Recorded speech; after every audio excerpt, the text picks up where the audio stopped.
Ma peut changer et ça la canine au diable à mon 400 mois on a BBC vinae ba boto ba ko lela pona bana bana belé ba beba na bo bébé na bango ba sali pe masomo te. Bible ezolo bana biso molimo ya bana ezalaka na maboko ya baboti. Moni mwana tango azobotama eza na bato belé ba yiba bango bana na kati ya mabumu. Ba yiba bango bana na kati ya mabumu. Donc à partir de 3 mois, donc pour le bango awa na Exode chapitre 1 verset 17. À partir de 3 mois na kati ya mama monde moli de mona ka déjà mwana wana kozala nani. Évangéliste Daniel ezana batu bayaki ko tunanga motuna to ko yebisa ngai a osala mission na papa Daniel o mekana no tuna motuna oyo ko ene mutauti na monde wana. Est-ce que makambo oyo eza vrai to eza faux to eza ndenge ni tuzo comprendre te.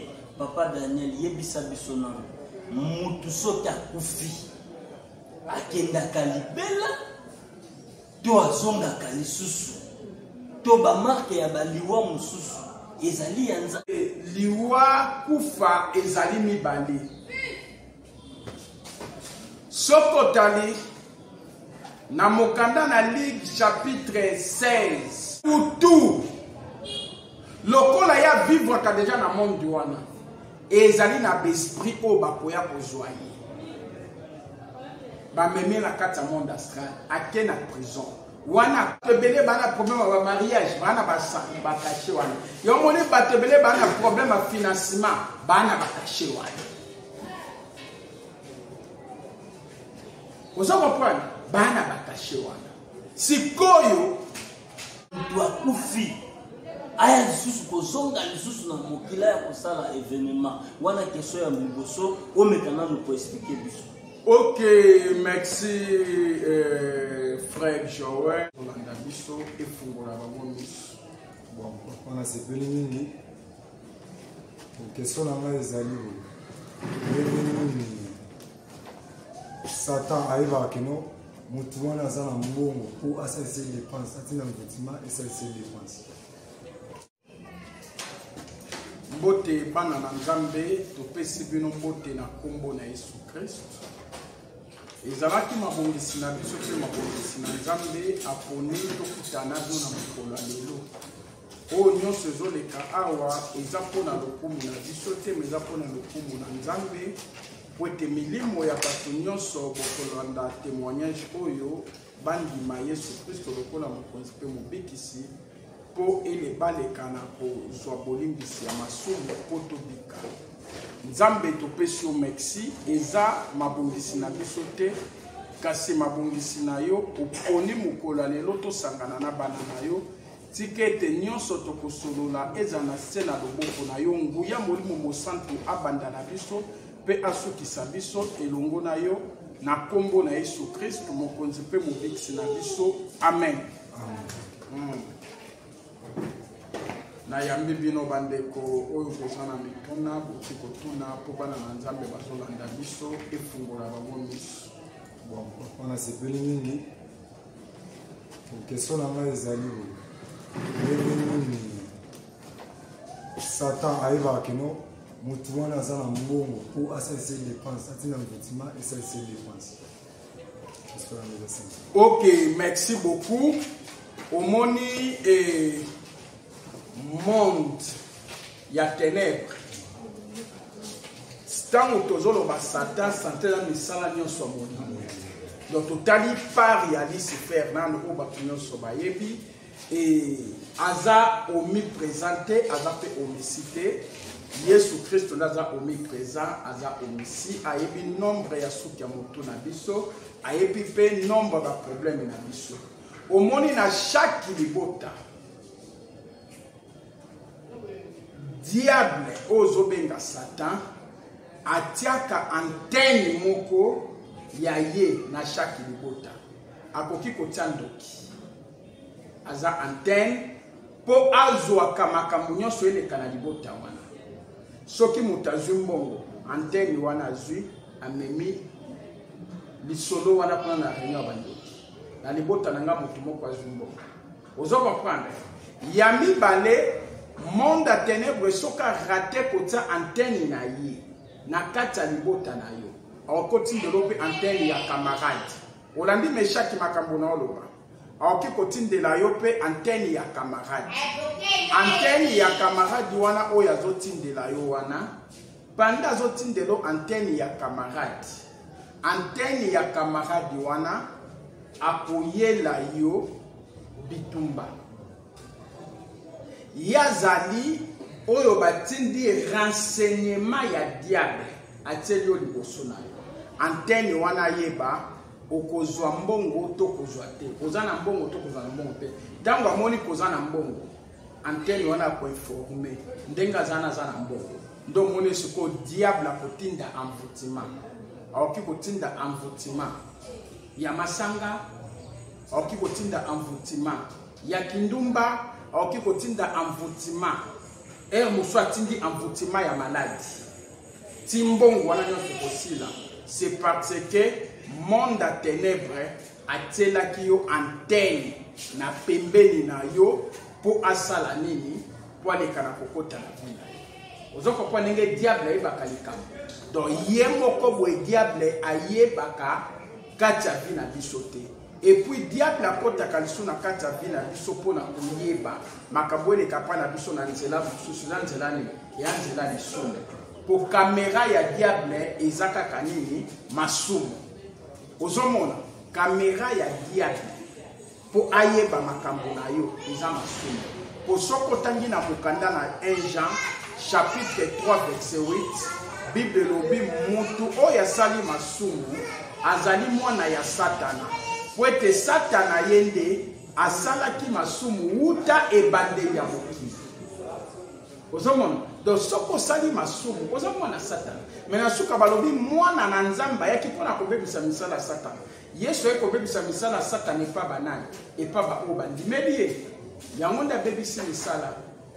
Deuxième question na eza boye mpona nini biso bandimi oyo tondimela ba yesu comme sauveur mokonzi mpe mobikisi seigneur mpe sauveur ata ose repentir ya makasi opesi kere ide nini oyo etindaka biso ekweyisaka biso nyonso olakisa biso priere nini tokoki kosambela kolobi tokweyisanga mpenza lisusu te na motambo ya diable. Jacques chapitre 1 verset 12 okiti nzambe azoloba na biso atie mabe na malamu me soki yo okweyisami koloba teke nzambe moto atindi yo na mabe me mutu oyo akoboya kokweyisama ye wana loboko na nzambe ekozala likolo na ye. Même si on dans Jacques chapitre 4 verset 7, nzambe azoloba na biso résister au diable. Po boko isamate.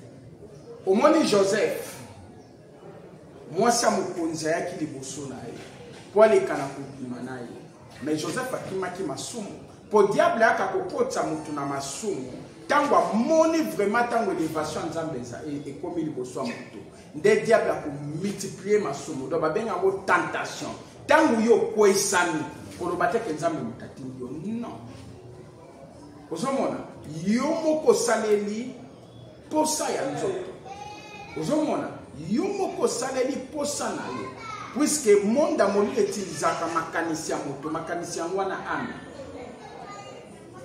et na kati na biso eza pe l'esprit omona makanisi moko ekomo yelo ya mabe momoko elo bakomeka te mais tango yo landi oyo ya mabe wana orésiste na diable te omoni orésiste na diable te hein fongo elanga Jacques chapitre 4 kana pesanga na tanga ngo Jacques chapitre 4 verset 7 pesanga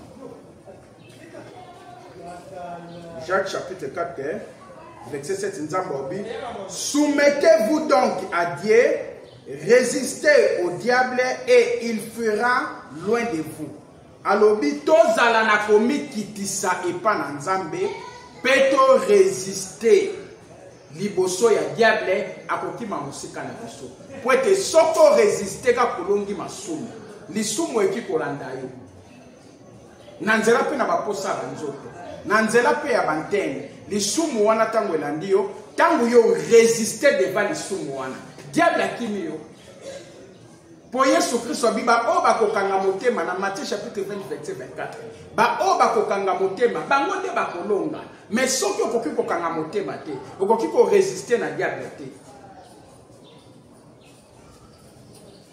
diable alongi yo donc lisumu ezali première caméra première kitalatala première satellite ya diable oyo ekoyisaka bana na Nzambe ozomona donc soko kwei diable pour repérer yo kwa na mbongo po yo moko so fungola ki porte po akoti ndelo antenne mais soki yo fungoli porte te antenne wana kokima po Nzambe alobi soumettez-vous à Dieu résistez à Dieu au diable akokima bino vous comprenez c'est ça comprendre presque na comprendre moi presque wana on a zalaki na moi presque OK ngaba zalaka na moi question donc soko résister na diable diable akokima donc diable akikotinde la moto antenne ya mwasi wana zandoki maya na vi na yo po ayiba eloko moko ezakati na yo diable akiko utiliser mobali epa ya mwasi mobali wana za pendo po afrene ayiba eloko yakati ya mobali wana diable akiko utiliser camarade akiko utiliser ndeko moko po botami na ye po diable ataka liboso na moto antenne moko soka kokite akoluka soko fara na masumu yango Nzambe obi soumettez-vous à Dieu résistez au diable ok ma bosika na ozo comprendre donc il faut kokanga ba porte nyonso ta la porte ni mefungwa makaliboso na yo o esala ka diable opérer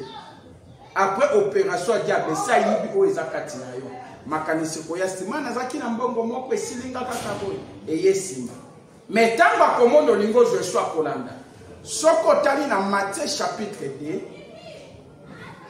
au bandi na verset 1 ba mage bazalaki banganga Nzambe te ba mage balaki ba magicien balandaki étoile ti baye komona Yesu Kristo akotama bakei directement soko funda et pas Hérode pour Hérode azalaki antenne na bango yo vandi awa mokonzi moko esa senini abotami directement pe Hérode tangozo mokano Nzambe atindi ange longola bango na bolongo abokinde wapi l'Égypte ndiye swaki na Égypte soko tali na mokanda na Exode chapitre 1 verset 17 avant Moïse abotama ba mage bangwana banganga Pharaon bamona ki déjà na mwana moko azobotama na Israël oya koya ko libérer bana Israël monda moline mona kyama po monda moline mona ka étoile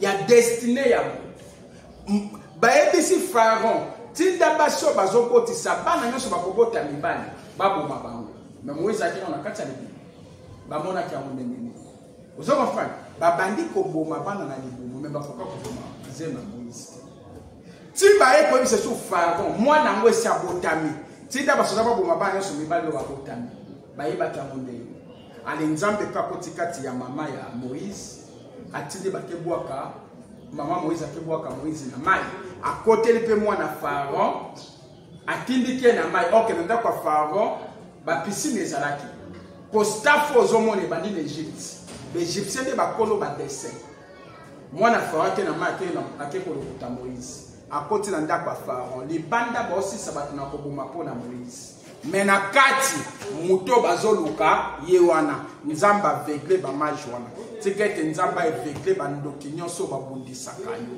Nzambe aveugle ba nyonso boka kotela mutambo liboso na yo Nzambe aveugle ba nyonso boteli misabitumba liboso na yo na kombo na Yesu Kristo amen motuna mususu motuna tongi tuna évangéliste Daniel eza na batu bayaki ko tunanga motuna to koyebisa ngai awa osala mission na papa Daniel omekana nokotuna ye motuna oyo po ye nde moto auti na monde wana estce makambo oyo eza vrai to eza faux to eza ndenge nini tozokomprendre te Papa Daniel yebisa biso nano mutu soki akufi akendaka libela to azongaka lisusu to bamarke ya baliwa mosusu ezali ya nzambe to ya nzambe te. Comment dire que mutu akufi aya lisusu kozonga lisusu na mokila ya kosala événement wana question ya liboso omekana no ko expliquer biso. Ok, merci frère Joël. Nzamba pambolo pour la question oyo et la mousape bana na nzambe nyonso esika bazolanda biso na monde entier. Et liwa kufa ezali mibale. Sokotali na mokanda na Ligue chapitre 16. Obandi yango na verset 19 kita elobeli biso lisolo ya Lazare. Lazare na mozwi. Mozwi alobi na Lazare, alobi na Abraham. Yebisa na Lazare apesanga atalitanga ya mai. Fongulukela ngango deja kuna ototanga ngo. Apesanga litanga ya mai. Lukana Ligue chapitre 16 verset 19 lukela ngango. Apesanga litanga ya mai. Abraham alobini esika yozali na esika biso tozali tokoma na kate. Na lingi asko bana nzambe balanda bien. Abraham azalaki wapi? Na Lazare mozwi azalaki wapi? Esika pasi. Esika pasi o mozwi azalaki ezalaki lifelo te. Esika pasi o mozwi azalaki ezalaki lieu de tourment. Yango de babengi monde monde astral. Attention, tous en voyage astral, na monde astral. Donc pays astral. On a dit, na monde astral. Monde astral est à prison. Donc mozwi azalaki na kati ya prison. Tangu mutu akangami na prison na nzela masumu, esika azali ya kosala nini? Akonyokwama. Azongeli alobi pasio oboye. Yebisa ta Lazare, tinda ta Lazare. Akende koyebisa na bandeko na ngai. Basala ba mabe onga na salaki te. Abraham azongiseli alobi na mokili Moïse pe azali. Bolandi. Donc c'est-à-dire soki mutu akufi kati na masumu. D'ailleurs eloko ya liboso tangu mutu osala masumu ezali na ba démon moko oyo babengi bango ba démon géant. Ba démon géant wana bazali na kati ya bondi astral. Bango nde bayaka kopesa batu bakache ya ba 666. Donc ba peso kache 666 wana ozwi numéro ya prison. Mais yo za na vie. Banda tangu yo zo tambola na mo za na mokili na butu sokola liwa na kati ya prison wana. Yango moni batebele bana ba problème ba santé. Bazwa ba kache wana. Yango moni batebele bana problème ya ba malade bazwa ba kache wana. Yango moni batebele bana ba problème ya mabala bana ba kache wana. Yango moni batebele bana problème akobota ménopause bana ba kache wana. Yango moni batebele bana problème ba mariage bana ba kache wana. Yango moni batebele bana problème ya financement bana ba kache wana. Vous comprenez? Bana ba kache wana. Sikoyo les problèmes ezaki tangu to dia na kache wana tangu azokufa bino bozuye bokundi na butu lokola ya vivre ka déjà na monde wana ezali na l'esprit o bakoya kozwa ye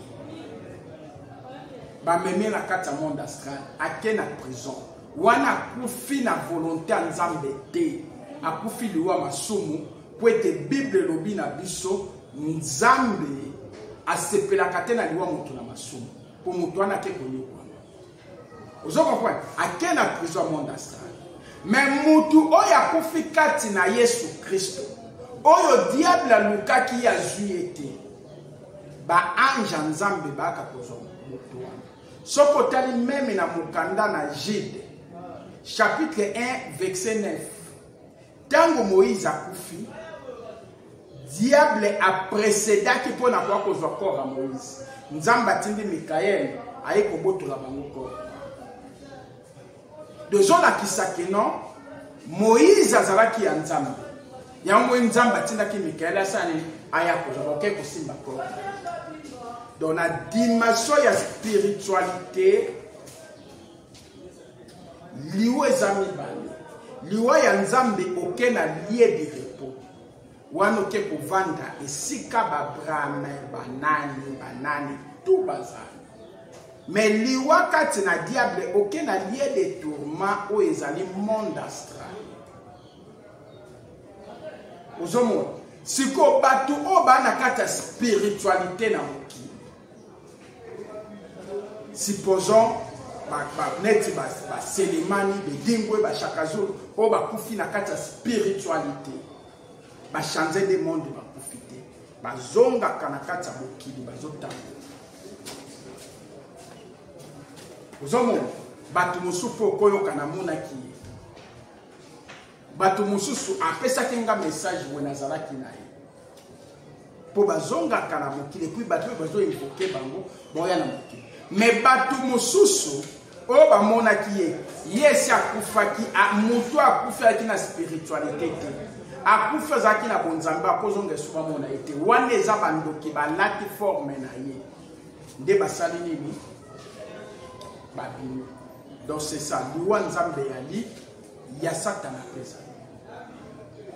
Merci na bandeko bino moko boyoki na motuna o bandaki kozela réponse na yango liwa ya nzambe ezali ya satana pe ezali papa tokei na question ya mibale ezaka quand même parce que motungisi eleki na bandeko tolingi kotuna pe toyeba ezalaki na mbula oyo uti koleka ndeko moko akufa bazwaka mbongo na ye bamenase ye babomi ye mutu ndeko wana keti na la police afundi mutu wana ake na bapolisi kokanga mutu wana eningisaki Kinshasa mobimba ya mibale lisusu ndeko moko azalaki soda akufa ntango molai mpe bapunda nzoka abimaka esika moko azwa fiancé atiaka mal à l'aise mais yo bile mpa nanga lakisa ngai libotana olakisa libotana akei apesi adresse fiancé wana ya akoma na libotana te moto wana ese oyo ozoluka wana ese akufa c'est vrai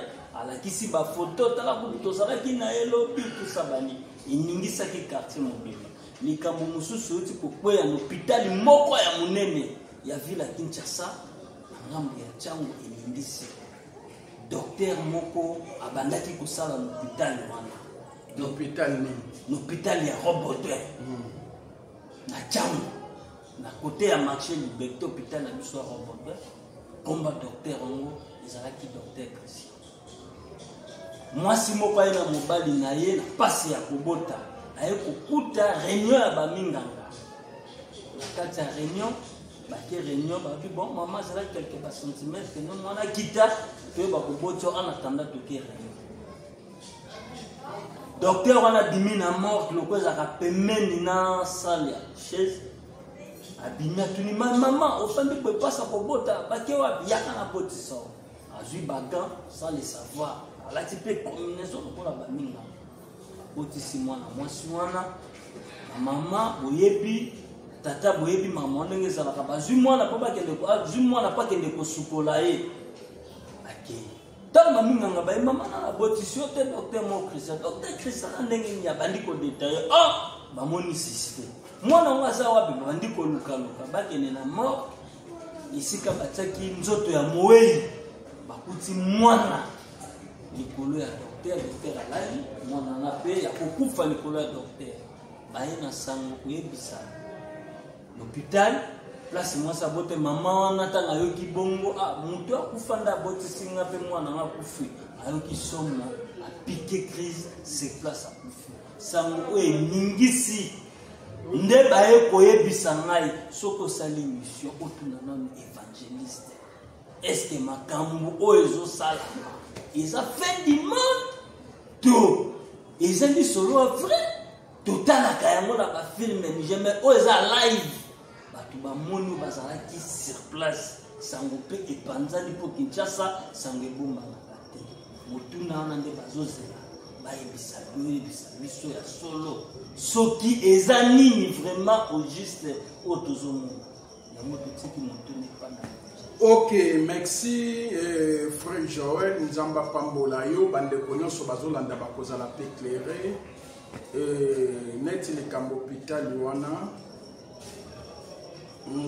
nga pe na yoki yango kaka boye me namoni te moye na confirme yango eza te me na koloba boye soki eza ya solo bohôpital nyonso nasala émission mo bana nzambe balanda kala naloba place oyo hôpital yali d'abord nanu basini moso okomona yango na hôpital batiaka wana ezalaka basini ya kadiza sikimpieda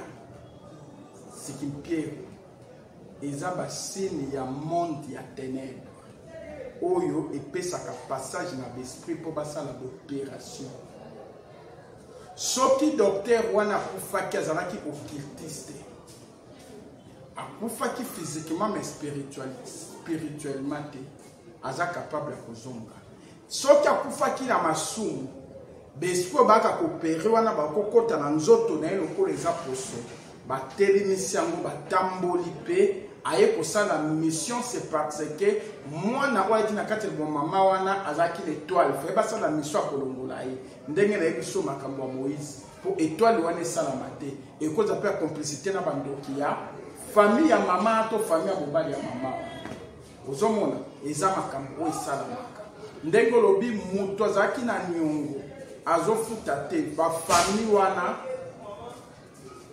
bakoki kokende koluka kokota pe na bamaison ya bagrand féticheur basali bacérémonie bainvoke corps wana puisque moto akufaki na masumu aa na kati ya prison bainvoke corps na ye koti esprit ebimi mpe etamboli nga tozala na kachere moko boye na lemba tosalani mpe miso bato balanda nga na déplacé na kende koluka place basa maboke bayela biso na okuta kachere wana aosola na mwasi moko ya kitoko me nga namoni ye asalaka na monde astral aza moto akufa nabenga na mwasi wana kachere wana tomboka alobango na émission tosala na ye pa sheki mokadi na bravo jésus kachere wana atomboka nabengani mwasi ake nayebi so oyebi te mwasi ozolanda oyo aza mwasi akufa otaka bengane banga te baka respect nasala eseru na fungoli emisu tala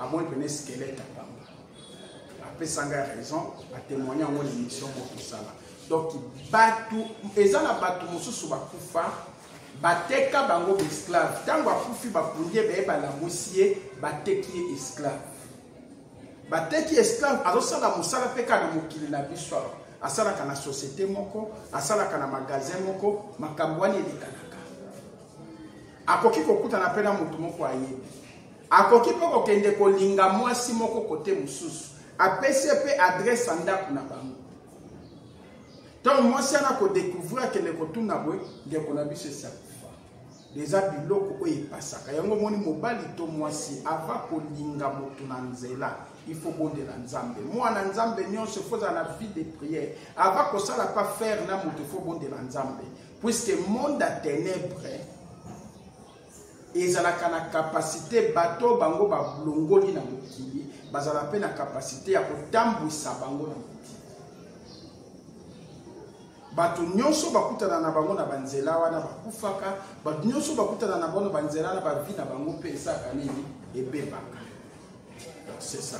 Merci mwana na nzambe ozolanda ngai mingi banga kande nzambe tambola na kobanga nzambe boya nde masumu po mokolo liwe koya ekuta na masumu te tanto soko kufi na masumu bademo basala coopération na bakosakana na nzoto na yo pe bino bato bokufeli bozana mutu na bino na mort to bozokende kokunda il faut kobondela komipesa na komela masanga te komipesa na bamakambo kokite tango ndeko na mort faut kobondela makasi poete après liwa makambo ebele eyaka poete baliwa nyonso eza normal te za nzambe te yo pozo na ndango za na vie tambola na kobanga nzambe yo muto yoki question o bondai kozela oyoki réponse na yango baliwa mususu za ya nzambe te papa bengi totuna question ya suka eza na ndeko moko ayembelinga nzembo alobi mabe na boyi kosala yango nde naza kosala bolamu nalingi kosala yango naza kosala te ndenge nini nakoki kosala po ete mokili oyo etondisami na mabaku ata likambo asali te il faut bakosela ye komeka mezo azobondela nzambe bitumba ezoya partout par-ci par-là po alonga bitumba oyo po ete lobi après vie mosusu ezali éternité ya nzambe akoki kosala nini po abomisa lobi na ye bana na nzambe baza mpona Ok, merci. Fungwele biso na 2 Chroniques chapitre 15 verset 2 au Pesingango. 2 Chroniques chapitre 15 verset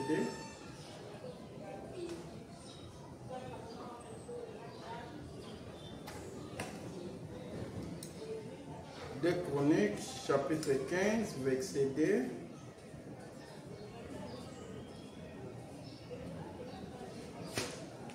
Et Azaria alla au-devant Adassa et lui dit, écoutez-moi Asa et tout Juda et Benjamin, l'Éternel est avec vous quand vous êtes avec lui. Si vous le cherchez, vous le trouverez. Mais si vous l'abandonnez, il vous abandonnera. Awazoloba na Asa, na Adassa, na Juda, na Benjamin. Alobi, boyoka ngai, Nzambe azali kati na bino. Nzambe azali kati na bino. E bino boluka pe Nzambe. Donc alobi, il a dit, écoutez-moi Asa et tout Juda et Benjamin. L'Éternel est avec vous. Nzamba zakati na bino. Quand vous étiez avec lui, soki bino bozanaye. Alléluia. Alors bibo yokangai. Nzamba zakati na bino. Soki bino pe bozali kati na ye. Donc Nzambe azakati na bino. Soki bino pe bozali kati na ye. Si vous les cherchez, vous les trouverez. Soki bolukie bokomona ye. Mais si vous l'abandonnez, il vous abandonnera. Soki bino botiki ye pa kotika bino. Donc le problème est que Nzambe atika kamotote. Le problème est que Nzambe azana biso. Depuis l'éternité na biso nanu tobotamite. Yalobi na Jérémie chapitre 1 verset 5. Alobi wutana no salami na ketel mwama na yote. Nganzambe si na yebaki yo na destiné. Wutana no mama na yo aboti yote. Nganzambe si na ponaki yo. Donc Nzamba ponaka biso na destiné na biso. Pona kabiso apona kabiso pona bapasite. Ndenga lobi na Jérémie chapitre 29 verset 11 à 13. Alobi nazana ba projet na bino. Alobi teke nakozala na ba projet na bino. Alobi nazana ba projet na bino et temps présent. Soki bobenga na koyepa ila bino temps présent. Soki boluki ngai bokomona ngai temps présent. Asuti na sukobi mais soki bolukinga na motema moko. Omoni, même awa na 2 Chroniques 15 verset 2 alobi boyoka nga nzambe naza kati na bino bino mpe bozala kati na nga. Donc mutu soko oza kati na bonzambe te obandone nzambe yo moko tiki nzambe mpo nzambe atikaka motu te yo moko kabwani na nzambe na nzela nini ya masumu. Yango moni mutu azoloba oyo nalingi kosala na okoka kosala te na osala makambo mosusu. Donc c'est-à-dire que pensée ya mutu okoki kozala na programme bien na nzela nzambe. Mais okoki kosala makambo Jacques alobi te Jacques chapitre 4 verset 7. Obi soumettez-vous à Dieu et résistez à diable. Ba résister à diable na nini? Na nzela masumu. Tika koina. Tika kindumba. Tika masanga. Tika kindoki. Tika moibi. Tika koswana. Tika kotonga. Longola makambo nyonso mabe kati na yo.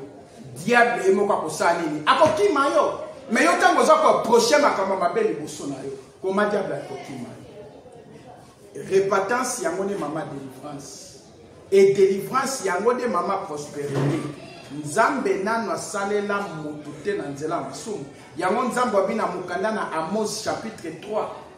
Alobi na biso ke azali nzambe ayoka kalibondeli ya moto na masumu te. Même soki moto na masumu azoyembela ye ezotsamba to ine makele la benga na kambo. Donc tozala na vie ya sanctification. Soki nano se repentir te se repentir makati ya bobono. Ndima Yesu Kristo marcher na crainte nzambe yango vie ya sanctification. Okolukelo komoko te na makasi molimo na mo centre kokita kati na yo ekosala démarche na makambo nyonso. Merci. Toza pina ba question ebele o ba bote ebele ba komi kolela lelo. Abotaki mwana ye bien. Mais si bitima mwana changer comportement peut changer ezalaka nini o diable amoni kati ya mwana na bebisi vina ye ba bote ba komi kolela pona bana. Bana ebele babeba na bobebe na bango basali mpe masomo te. Bible ezoloba na biso molimo ya bana ezalaka na maboko ya baboti ya bango. Moni mwana ntango azobotama eza na bato ebele bayiba bango bana na kati ya mabomo. Donc à partir ya zemi ya 3 mois toti koloba bango awa na Exode chapitre 1 verset 17. À partir ya zemi ya 3 mois na kati ya libumu mama monda molili emonaka deja mwana wana kozala nani. Soki mama oza na vie de prière te bakoki ko changer pe mwana na kati ya libumu. Poto bande ko changer pe bana na kati ya mabumu. Ozolanda to changer pe na mwana na kati ya libumu. Mwasi ana zemi to changer mwana. Poza na basi ebele akoya na époque wana yepa na biso kolongola zemi. To sala incartation to di musie mwana na libumu. Akei mwana na mwasi mususu akikozala azana zemi totali mwana na zana étoile mama ya zemi wana aki na vie de prière te tokosala nini toko changer mwana na patali bubu tozwi mwana tokangaki na prison tokotiela libu. Alors mwana wana tango akobotama eloko ko remarquer akokotisa difficulté na kati ya libota wana. Akosili sabango mbongo. Do ya kozana molimo wa dépense. Asili makila. Maladi boye. Likambo boye. Po yende azali antenne ya monde ténèbre. Et loko nyonso zokota na ndako wana yende azopesa information. Ndenge na uti koyebisa frère awaki monde ténèbre etaka antenne moko kataba. Donc bakoko tsapantene kati monde mwana. Mais après na bana musuba lukaye na zemi bakokaye te abotami. Mwana na bandaki koloba. Azonga baba. Yebaki papa mama boyambaki antenne moko ya monde ténèbre kati na bino. Antenne wana boyambaki loko bozaki na vie de prière te ya komata. Achanza bino mwana na yibaye o wana uzomona na za enveloppe pamba. Mwana bino na butu alobaka na evwana obandenga bandeko. Mwana bino na butu asalaka makambo nyonso bien. O wana bomona za enveloppe pamba dos enveloppe pamba c'est-à-dire poswa pamba bakotisa esprit moko kati na ye ndeko makotambusa ye. Ye balongola esprit na ye babombango na kati ya prison satanique. Vous comprenez? Et à la bande à Moussoupe Bachanza Bango, abandaki kotambola. Moi na bande kotambola bien, moi na zonga koka. Donc Bachanza ye, moi na kati ya prison za bien. Donc bakotisi molimo wana na kati, molimo wana nde osala nini yoko kwa kotambola te, mais na butu asala kanini atambola. Omoni, moi na mususu abotamaki bien. Nanzela baninga, moi na beba bamvuta ye abaleseki ndoka koma kuluna. Motel me mono zaki mwana mo malamu na ndako. Mono baboti bande folo. Supposonga na beba ki na nzela baninga. Pona nini? Pona shit batwalanda ba témoignage wana bayebi. Bandoki ya famille nga ba utiliser bandoki ya ba camarade ya quartier bande ko beta shit. Po basala nini? Ba memanga na nzela wana pona leka na kotizwa pouvoir ya bandoki ya famille. Ozomona yango moni ba boti tango zana zemi, il faut vous en vie de prière. Tango boti, bana bazoko, il faut vous en vie de prière. Puisque le monde à ténèbres et qui koluka, même l'école ici kaba no bazotanga. Pour école nyoso batu batanga na butu, sauf que na bandoki ya élèves, bandoki ya enseignant, na butu bayaka pe kotangisa. Alors bandoki ya famille na bino bakoya na butu n'école wana pona koluka. Nani oya sali nini azalaka ndoki wana soki bamoni bapesi ekoli kwa bebisa nango mwana nayo. Donc secret za moto biloko misato au monde à ténèbres bangaka ya liboso mutu atambolaka na vie ya sanctification, vie ya kobanga nzambe, mutu azalaka na vie de prière, moto asalelaka nzambe, monde à ténèbres monaka nzela na ete ebangaka moto wana pe ekimaka musika na moto. Donc c'est sans des médias na sobebisi. Ba nzabe bangi bayeba ba sini nini o mutoko comprendre que azana antenne pembe na ye to antenne na kati ndako na ye. Moyeni na koyeba soka zo sambela to système ni ya prière ko sa ko bataka eloko oyo yebi. Jamais na koyiko take eloko na yebi te. Pona yeba ke nazana antenne na kati ndako na nga oya frenaka.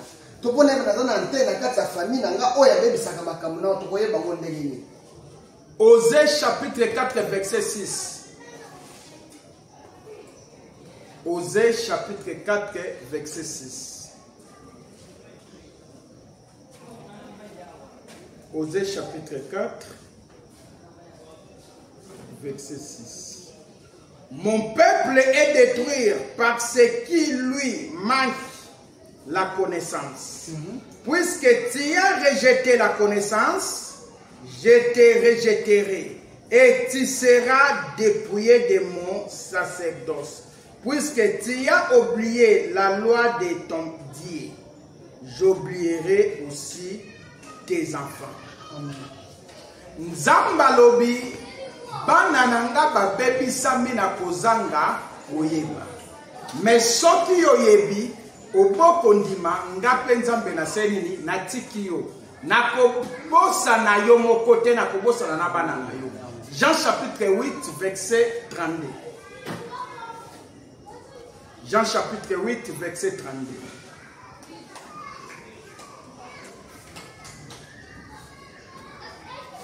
Jean chapitre 8 verset 32. Vous connaîtrez la vérité et la vérité vous affranchira. Bokoye babo solo pe bosole kofungola bino miso. Pe kobikisa bino. Bien aimé na nzela témoignage oyo soko ebi secret ya bandoki. Oyebi secret monde à ténèbres eba ke makasi na bango esili. Pe kopesa yo posa mabondeli pona kokwisa ndoki nyonso oya telemaka pona kobundisa yo. Nalingi mo Kristo yoka. Mais c'est méchant kalanda biso pe malamu. Eloko nini oye pasaka na kati ya monde ya ténèbres. Basini nini okoyeba kozali na ndoki oya ye antenne na vie na yo, na kati ya ndako na yo, na libota na yo. Bien aimé za facile. Mutu moko za pembeni na yo, na ndako na yo. Alingaka tout le temps komema yo na molimo ya kanda. Attention fo bondela pona ye. nzamba la kisayo puisque mutu musu diable peut encore envoûter mais ce comme on yango comme mec fois keba mutu wana za antenne na ndaku na yo okomona mobali na yo azali na vie ya impudicité ya makasi azando mwasi na yo azana vie ya impudicité ya makasi azando mutu moko bozala kani na kati ya lopango to na ndako na bino soki akoti toilette asali salite na ye adiki yango abwakaka mai te alingi bato nyonso baya kokuta azandoki ana miswa kwa mvute bino eza na mutu mosusu azali na molimo ya songi ya makasi me bato nyonso bapreferaka bazala na ye kaka batonga eza sorcellerie omoni mission bapesi ye mpona kodétruire bato mission bapesi ye mpona kokabola bato basini okoyeba te mutu aza pembeni aza na sorcellerie eza mpe langage bandoki bazalaka mpe na langage ya bino bandoki bazalaka toujours na balangage moko choquante bandoki bazalaka na baloba malamu na monoko na bango te eza mpe basino koyeba mutu wana aza na sorcellerie ozo comprendre et puis basiki eza ebele po bakestion mpe eza ebele tv mpe eza ngonga basini oyo koyeba ke mutu wana aza ndoki alimbisaka te ndoki azalaka na mawa bato te donc soki omoni mutu alimbisaka te azalaka na mawa bato te yeba aza ndoki tala yoka diable ayebisaki biso alobi yenda utaki likolo akitaki ayebi nzambe koleka bikelamu nyonso tokende to envoûter bato basala masumu mpo bakabwana na nzambe oki na dekoni nzambe alobi aza kati na biso biso mpe tozala kati na ye toluka ye mais soki tobandone ye pa kobandone biso donc c'est-à-dire tokangama na nzambe toluka nzambe diable atindaki biso to envoûter bato alobi yebre awutaki likolo akitaki ayebi nzambe koleka bikelamu nyonso na se na mokili oyo eza na binemi ya nzambe misato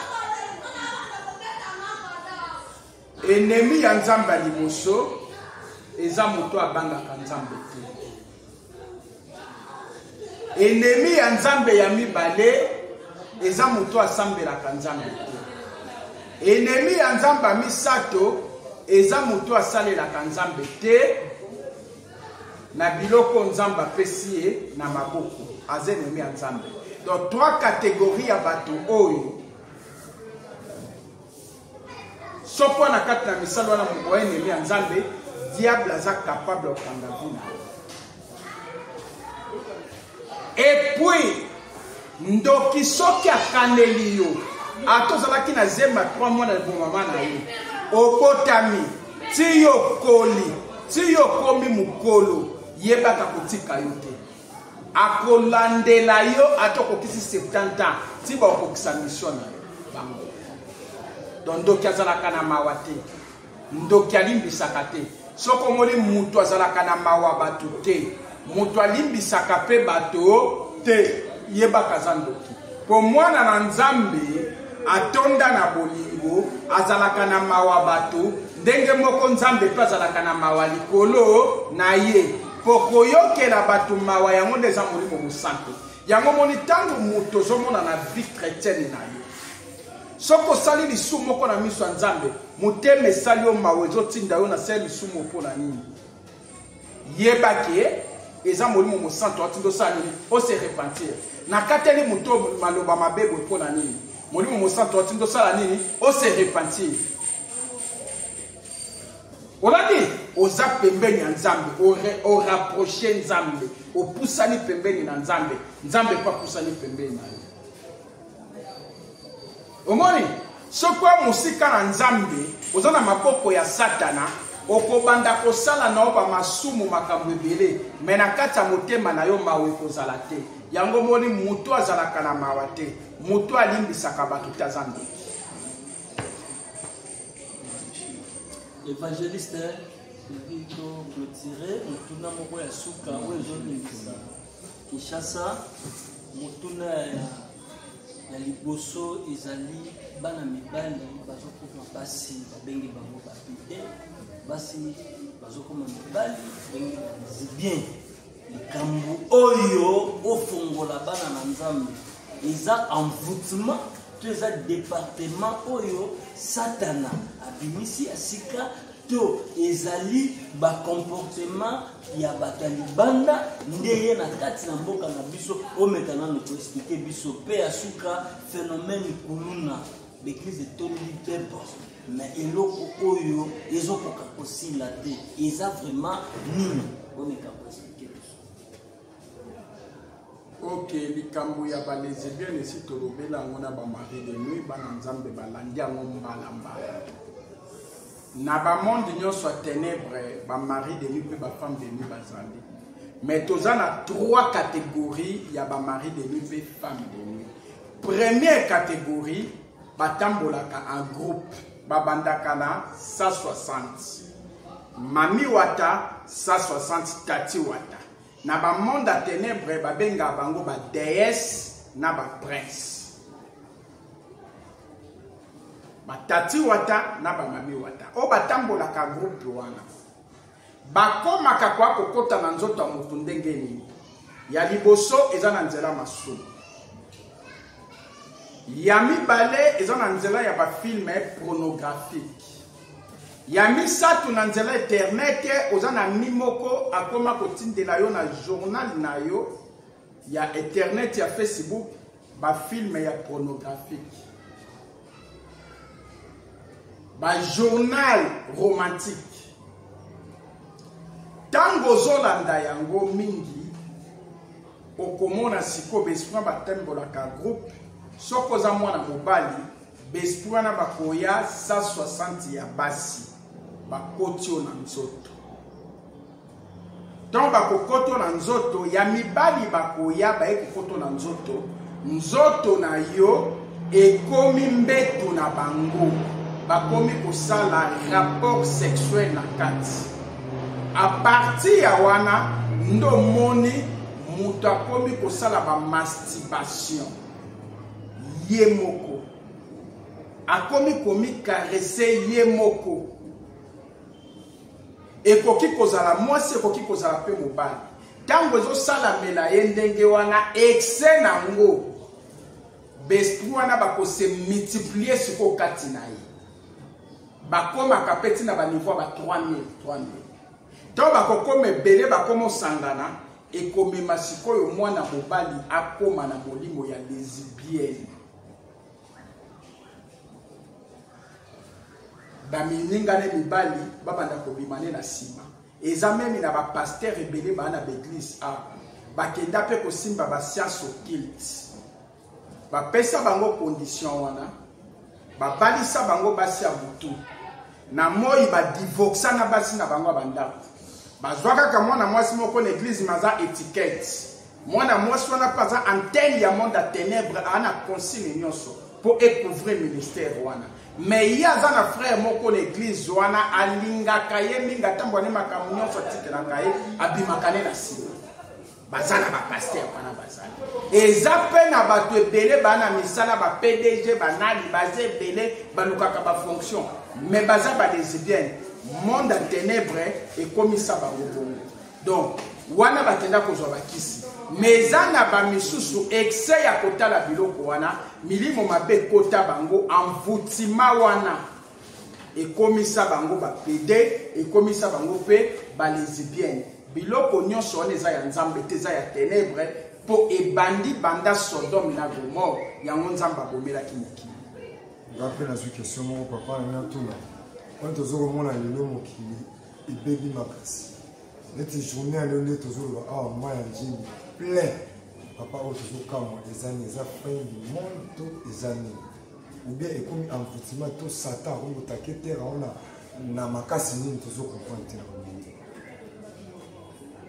banda genèse ya apocalypse liloba na nzambe esi eloba nyonso lelo banda tobotama na tomona te pont ya mai ya njili ezindi meme bamituka ebele ezindi etioli na bamai tokoyoka badega après événement oyo ndenge ezoleka banda lobi na butu eza na collègue na nga atindeli nga baimage naza nango awa ya paster abimaki akendaki akoma mpona kozonga parti ya ba 20h wana nzela eza te analika na so de moto na motuka donc bamituka ekangami nayebi te soki ebandi koleka air oyo mai likolo ya prince donc boulevard ezomonana lisusu te point ezomonana lisusu te mai etondi ekisami pena ebale ekaboli changu na mwamba donc soki ozalaki kote kuna otikali kuna mpona libela soki ozalaki kote otikali mpona libela eza basigne ya temps de la fin oyo yesu alobaki ebolimbisi toyebi ntango te toyebi mpe ngonga te tomilengela mpo basigne ya apocalypse ezolakisa deja koya na yesu kristo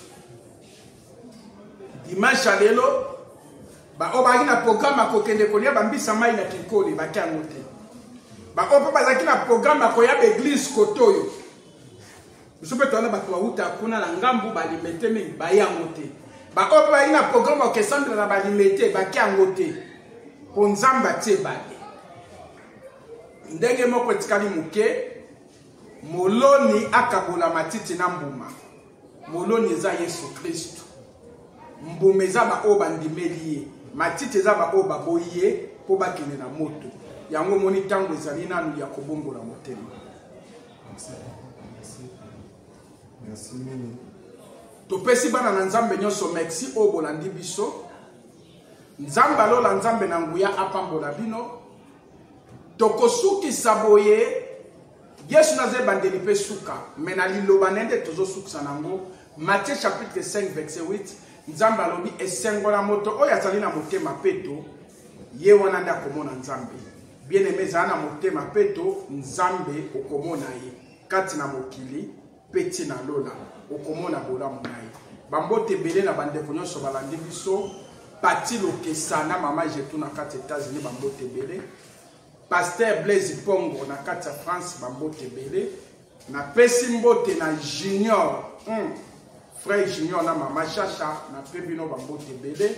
Na pesi mbote na mama Thérèse Mbangani mama Thérèse Mbangani Kabala évangéliste national bambote bele. Na pesi mbote na mama Latine Sambu mama Latine Sambu na kati ya France bambote ebele. Na pesi mbote na mwana nanga Exaucé Muzo na Angleterre wana mwana nanga bambote ebele sikozali. Na pesi lisusu mbote ebele na grand frère nanga Belami na kati ya Angleterre nzamba mona yo na bosani te Ishingo Odia évangéliste national mikolo ebele tozo kanate. Na pesi o bambote ebele mama Ishingo Odia na kati ya Belgique. Na bosete na pesi mbote na papa na biso Avelino Thomas na kati ya Luanda na mama Ana nzamba mona yo loboko na nzambe ezala likolo na yo bana Luanda kalate awa na mai tozoya kobanda na Luanda. Après Luanda tosala tour mosusu wato lobelango na mission tosala na Luanda tour au côté toskende et topesi mbote ebele na bana nyonso la bonne nouvelle de Jésus-Christ mama Evodi Mwanda mama Evodi Mwanda bambote ebele et topesi mbote na bandeko nyonso la bonne nouvelle o basili kolanda biso partout na monde entier o bandimelaka Yesu Kristo. Topesi bino bambote ebele. Nzamba lola aleka na komona bino, nzamba lola aleka na kosela bino bolamu. Prière et d'intercession vendredi ekozala na groupe ekozala na 4 églises tokoprier awa tokosangana awa vendredi tozala en direct na YouTube DVM Daniel TV à partir de 22h tokobanda prière nzamba pambola bino soki Yesu Christ azongi te numéro na biso za branché wana 081 43 30 475 eza na WhatsApp 081 46 14 476 eza pe na WhatsApp nzamba pambola bino bolamu nzambe landa bino soki Yesu Christ azongi te tokutani na émission koya bye bye.